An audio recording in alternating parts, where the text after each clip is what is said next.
नमस्कार। आयन भारत में आपका बहुत बहुत स्वागत है। आप देखना शुरू कर चुके हैं राष्ट्रपथ विद अर्चना सिंह। अरविंद केजरीवाल एक के बाद एक योजनाओं की घोषणा कर रहे हैं। चुनाव के पहले राजनीतिक पार्टियां घोषणा करती हैं योजनाओं की, लेकिन जो सरकार 10 साल से हो, जो 10 साल में 9.5 साल से ज्यादा व्यक्ति मुख्यमंत्री रहा हो, चुनाव के ऐन पहले यह हालत की रोज एक नई घोषणा कर रहे हैं, कुछ एक वर्ग को लुभाने की कोशिश कर रहे हैं। यह दिखा रहा है कि अरविंद केजरीवाल को अपनी आंखों के सामने हार नजर आ रही है। क्या इससे पहले आपने 2015 में या 2020 के चुनाव में क्या आपने कभी अरविंद केजरीवाल को चुनाव के ऐन पहले एक के बाद एक इतनी घोषणाएं करते देखा था? अब वो जो घोषणा कर रहे हैं वो सबसे पहले आपको बताती हूं, लेकिन उससे पहले आपसे गुजारिश है, हमारे चैनल आयन भारत को सब्सक्राइब जरूर कीजिए और कमेंट करके बताइए एक के बाद एक योजनाओं की घोषणा, रोज एक योजना की घोषणा, क्या यह दिखा रहा है कि अरविंद केजरीवाल बीजेपी से नहीं कांग्रेस से ज्यादा डरे हुए हैं? कांग्रेस जिस तरह से पूरे तरह से मैदान में उतर गई है लड़ने के लिए, 47 उम्मीदवार उतार दिए हैं, घोषणा इतनी जल्दी कर दी, वो भी स्ट्रॉन्ग कंटेस्टेंट, उससे अरविंद केजरीवाल डर गए और इसीलिए रोज एक नई योजना लेकर आ रहे हैं, क्योंकि त्रिकोणीय मुकाबले से सर जी को बहुत डर लगता है। अब इस योजना के बारे में बताते हैं। सर जी ने आज एक प्रेस कॉन्फ्रेंस की, मुश्किल से 6 मिनट की प्रेस कॉन्फ्रेंस थी। उसमें उन्होंने कहा कि बहुत बड़ी घोषणा मैं आज करने जा रहा हूं, ऐसी घोषणा जो इससे पहले इस देश में किसी ने नहीं की, ऐसे वर्ग के बारे में कहने जा रहा हूं जिसके बारे में इससे पहले किसी सरकार ने कभी कोई घोषणा नहीं की, और इनका समाज में देश के लिए बहुत बड़ा कंट्रीब्यूशन आता है।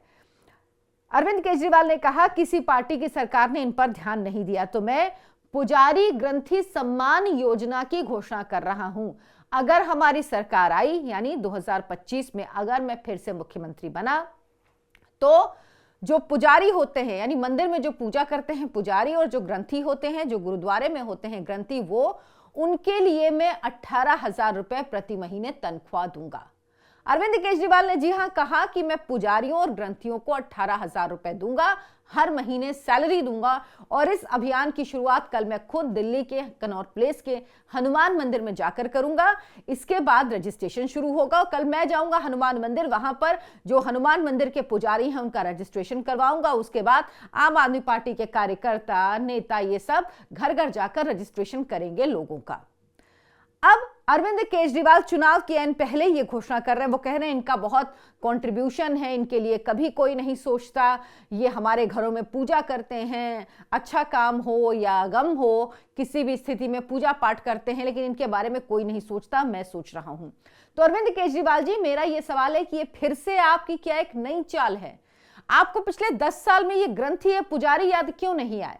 पिछले 10 साल में आपने इनको कभी कुछ क्यों नहीं दिया?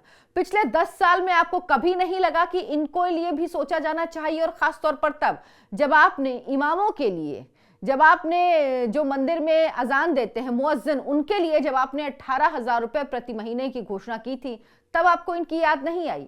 आप चुनाव देखिए, गुजरात चुनाव के पहले अरविंद केजरीवाल को याद आता है कि जो करेंसी नोट है उसमें भगवान गणेश और माता लक्ष्मी की फोटो होनी चाहिए। आप देख रहे हैं जब से 2025 का चुनाव आया, अरविंद केजरीवाल भगवान के दर्शन करने जा रहे हैं। वैष्णो देवी, तिरुपति बालाजी, हनुमान जी के मंदिर भी तो वो कई बार जा चुके हैं। इसके अलावा अलग अलग मंदिरों में वो जा रहे हैं, दर्शन पूजन कर रहे हैं। ये वही केजरीवाल हैं जिन्होंने कहा था कि राम मंदिर नहीं बनना चाहिए, जिन्होंने कहा था कि बाबरी मस्जिद जो विवादित ढांचा गिरा था उसकी जगह राम मंदिर नहीं बनना चाहिए। मेरी नानी कहती थी कि किसी की मस्जिद को गिराकर उसमें बनाए गए मंदिर में मैं नहीं बसता, मेरे राम उसमें नहीं रहते। वो अरविंद केजरीवाल हैं जिनको अब याद आ गई है। लेकिन एक और बड़ा चमत्कार हो रहा है। अरविंद केजरीवाल के झूठ की पोल लोग खुद ही खोल रहे हैं। आपको मैंने कुछ दिन पहले बताया था कि किस तरह से इमाम अरविंद केजरीवाल के घर के बाहर प्रदर्शन कर रहे हैं।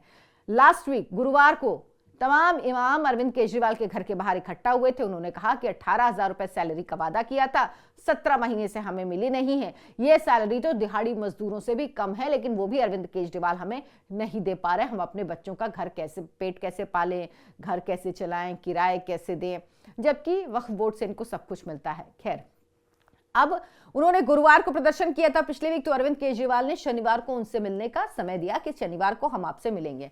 शनिवार को पहुंचा दस्ता। अरविंद केजरीवाल नहीं मिले। और आज सोमवार को फिर अरविंद केजरीवाल जब ये घोषणा कर रहे थे, तब दूसरी तरफ इमाम अरविंद केजरीवाल के घर के बाहर फिर से प्रदर्शन कर रहे थे। वो एक बार फिर उनके घर के बाहर जमा थे और कह रहे थे कि हमारा जो वादा है वो तो पूरा कीजिए।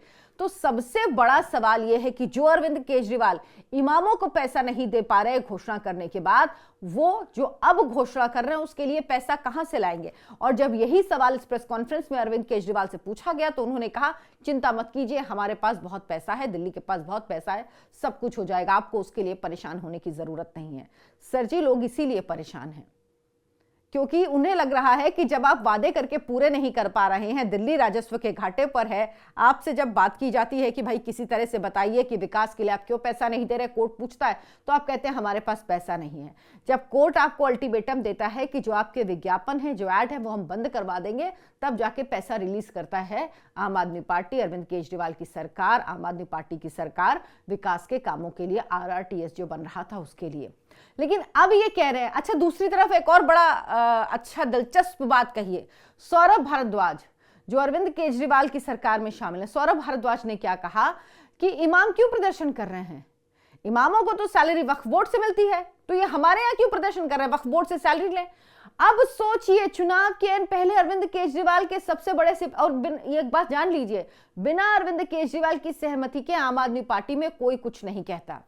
तो ये कहने का मतलब क्या है कि अरविंद केजरीवाल जानते हैं कि दिल्ली के मुसलमानों का वोट अरविंद केजरीवाल को नहीं मिलने वाला। क्या अरविंद केजरीवाल जानते हैं कि दिल्ली के मुसलमानों का वोट अब कांग्रेस पार्टी के साथ है। आप यकीन मानिए, ये बहुत बड़ी वजह है जिसकी वजह से अरविंद केजरीवाल डरे हुए हैं। इसीलिए सौरभ भारद्वाज कह रहे हैं, इतनी हिम्मत कर पा रहे हैं कहने की चुनाव के पहले कि अब हमसे सैलरी क्यों मांग रहे हैं, आपको तो वक्फ बोर्ड सैलरी देता है। तो सरकार ने घोषणा क्यों की थी? जब इस योजना की घोषणा हुई तभी ये कहा गया था कि सरकार किस तरह से धर्म के आधार पर किसी को सैलरी दे सकती है। अगर वो इमामों को सैलरी दे रही है तो पुजारियों को क्यों नहीं देती, ग्रंथियों को क्यों नहीं देती? ये जिक्र तब भी छेड़ा गया था, लेकिन तब तो आपने नहीं सुना। तब तो आप सिर्फ मुसलमानों के इमामों को वोट दे रहे, वो आप फंड दे रहे थे, आप सिर्फ उनको सैलरी दे रहे थे क्योंकि आपको लगता था आपको सिर्फ उनके वोट चाहिए। लेकिन अब अरविंद केजरीवाल को अपने मुसलमान वोट जो दिल्ली के हैं वो हिलते हुए नजर आ गए हैं। उनको समझ में आ रहा है कि 2024 के चुनावों में मुसलमान एक मुश्त कांग्रेस पार्टी के साथ चला गया है, और अगर इसमें झुग्गी झोपड़ी का वोट भी जुड़ गया तो यकीन मानिए अरविंद केजरीवाल के लिए 2025 के विधानसभा चुनाव में बहुत बड़ी दिक्कत होने वाली है। 62 सीट तो छोड़ दीजिए, 30-35 सीटों की भी मुश्किल लग रही है कि 30-35 सीटें भी उनकी आ पाएंगी। और अरविंद केजरीवाल इसीलिए बहुत ज्यादा परेशान हैं, इसीलिए वो रोज एक नई योजना की घोषणा कर रहे हैं। और अब वो कह रहे हैं कि ये पुजारी ग्रंथी सम्मान योजना, इसके पहले वो योजना लेके आए थे संजीवनी योजना, उसके पहले महिला सम्मान योजना, और साथ में क्या कह रहे हैं, अब आप ये रजिस्ट्रेशन क्यों करवा रहे हैं? देखिए रजिस्ट्रेशन कौन, अरविंद केजरीवाल कह रहे हैं, वो सरकार का हिस्सा है नहीं। जो महिला सम्मान योजना थी उसको लेकर दिल्ली विभाग, सरकार के ही विभाग ने कह दिया भाई कि हमने ऐसी किसी योजना का अनावरण नहीं किया, हमने ऐसी किसी योजना की घोषणा नहीं की है। तो जो आपके डेटा लिए जा रहे हैं उनके संग छेड़छाड़ हो सकती है, उनका गलत उपयोग हो सकता है। अब ये कह रहे हैं हम एक और योजना के लिए रजिस्ट्रेशन करेंगे। दरअसल रजिस्ट्रेशन कर क्यों रहे हैं? लोग एग्जाम्पल देते हैं कि फ्री की योजनाओं की घोषणा करते हैं, बिल्कुल मध्य प्रदेश की तुलना करते हैं। लाडली बहन योजना जो मध्य प्रदेश की थी, वो योजना दरअसल पहले योजना चल रही थी, उसका एक्सटेंशन था। महाराष्ट्र में भी सरकार ने योजना की घोषणा की, लेकिन वो सरकार थी तो उसने चुनाव से पहले 2 किश्त दे दी थी। इन्होंने तो अभी 1 किश्त भी नहीं दी है। जो महिलाओं के लिए घोषणा किया 1000 रुपए, उसकी 1 किश्त भी महिलाओं को नहीं मिली है। अगर किसी को मिली है तो वो कमेंट करके बताए कि हाँ इसको मिला है, और हम उनसे बात करेंगे, हम उनके पास जाएंगे, हमारी टीम उनके पास जाएगी और हम बात करेंगे, हम भी जानेंगे इस योजना का सच क्या है, क्योंकि दिल्ली की जनता जानना चाहती है। अब अरविंद केजरीवाल को लगा कि 1000 से काम नहीं चलेगा तो 2100 रुपए की घोषणा कर दी, और वो साथ में कह रहे हैं कि बीजेपी इस योजना को भी रोकने की कोशिश करेगी, जैसे उसने महिला सम्मान निधि योजना और जैसे उसने संजीवनी योजना को रोकने की कोशिश की है। तो भाई योजना तो लागू ही नहीं है, रोकेगा कौन? कह रहे हैं कि रजिस्ट्रेशन, अरे भाई रजिस्ट्रेशन तो सरकार करवा ही नहीं रही। पार्टी रजिस्ट्रेशन करवा रही है, एक प्राइवेट एंटिटी रजिस्ट्रेशन करवा रही, कैसे करवा सकती है वो? इस बात का सवाल का जवाब तो देना होगा आपको।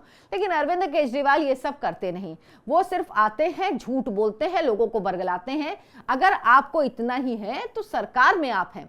और जो छत्तीसगढ़ का एग्जाम्पल दिया जाता है कि वहां पे भी जो माओ को लेके एक योजना की घोषणा की थी, मैं उस योजना का नाम भूल रही हूं, उस योजना की घोषणा सरकार ने नहीं की थी। जो विपक्षी दल था, जो उस समय बीजेपी था, बीजेपी उस समय थी विपक्ष में, बीजेपी ने घोषणा की थी उस योजना की, सरकार ने नहीं की थी। कोई सरकार अगर घोषणा कर रही है तो क्यों वो कैबिनेट से पास कराकर इन सभी योजनाओं का फायदा क्यों नहीं दे देती है मॉडल कोड ऑफ कंडक्ट लगने के पहले जनता को? क्योंकि देना नहीं है, क्योंकि इरादा नहीं है, क्योंकि नजर आ रहा आपको सच सामने, इमामों की सैलरी नहीं दी गई है तो फिर ग्रंथियों और पुजारियों की सैलरी कैसे देंगे? इतना फ्री के लिए बजट कहां से आएगा? ये फ्री बीज की राजनीति देश को कहां लेकर जाएगी? ये फ्री बीज पर क्यों रोक नहीं लगती? ये इस तरह की फ्री की योजनाओं की घोषणा पर रोक लगनी चाहिए। ये देश को, जो प्रदेश जहां पर एक घोषणा होती, बर्बादी की तरफ ले जाता है। अगर इतनी ही बड़ी बात है तो अरविंद केजरीवाल एक सवाल का जवाब दें, पंजाब में क्यों ये योजना लागू नहीं हो पाई जो उन्होंने घोषणा की थी कि महिलाओं को देंगे 1000 रुपए प्रति महीने 18 साल से ऊपर की महिलाओं को? क्यों नहीं दे पाए आज तक? क्योंकि इतना आसान, इतना बजट नहीं होता है कि सरकारी बजट इतने खर्चे उठा पाए। लेकिन अरविंद केजरीवाल को इन सब से कोई मतलब नहीं है। उनको लग रहा है कि अब उनके पास सिर्फ एक फ्रीबीज ही लालच है, फ्रीबीज के जरिए ही लोग उनको वोट दे सकते हैं। और वो वाकई योजनाओं के बहाने लोगों को लालच देकर लोगों का वोट ले रहे हैं, रजिस्ट्रेशन भी इसीलिए करा रहे हैं ताकि एक मैसेज चला जाए। ये उन्होंने किससे सीखा? राहुल गांधी से। क्योंकि राहुल गांधी की 53 से 99 सीटें कांग्रेस पार्टी की हो गई खटाखट योजना की वजह से। इसमें सिर्फ उन्होंने ऐलान नहीं किया था, बल्कि रजिस्ट्रेशन किया, लोगों को कार्ड, जैसे आपके डेबिट कार्ड, क्रेडिट कार्ड होते हैं, वैसे कार्ड लोगों को दिए, वो कार्ड बांटे, कहा कि हमारी सरकार आएगी तो 8,500 रुपए महीना खटाखट आपके खाते में आएंगे और आप निकाल सकते हैं। जबकि सफेद झूठ था, वो योजना भी कोई सरकार लागू नहीं कर सकती। अगर केंद्र में कांग्रेस की सरकार आ जाती तो भी संभव नहीं था कि आप इतना पैसा किसी को बांट सके। उसी के तर्ज पर अब इनको लगता है, अरविंद केजरीवाल को लगता है कि अब हम साथ में आ जाएं, अब हम ये घोषणा जो कांग्रेस पार्टी ने की थी उसी तरह से करें और लोग शायद हमारे झूठ में फंस जाए। लेकिन फिर भी भूल जाते हैं कि राहुल गांधी विपक्ष में थे, कांग्रेस पार्टी विपक्ष में है जब ये घोषणा की। लेकिन वो तो सरकार में है। लोग तो यही सवाल पूछ रहे हैं कि भाई आप अभी क्यों नहीं दे देते, अभी सिर्फ रजिस्ट्रेशन क्यों करा रहे हैं? आप पास करवाइए, देना शुरू करिए, एक महीने का दे दीजिए, कम से कम लोगों को लगे तो कि योजना लागू हो चुकी है। लेकिन वो रोज आके एक नई योजना की घोषणा करते हैं और कहते हैं ये होगी तो लागू, लेकिन चुनाव के बाद। आप अरविंद केजरीवाल की इस राजनीति पर क्या सोचते हैं? क्या इस तरह की घोषणाओं का वाकई फायदा होता है? क्या दिल्ली की जनता एक बार फिर अरविंद केजरीवाल को चुनेगी? इन सवालों का जवाब जरूर दें। इस वीडियो को लाइक करें, शेयर करें, ज्यादा से ज्यादा लोगों तक पहुंचाएं और हमारे चैनल आय ऑन भारत को सब्सक्राइब जरूर करें। धन्यवाद, नमस्कार।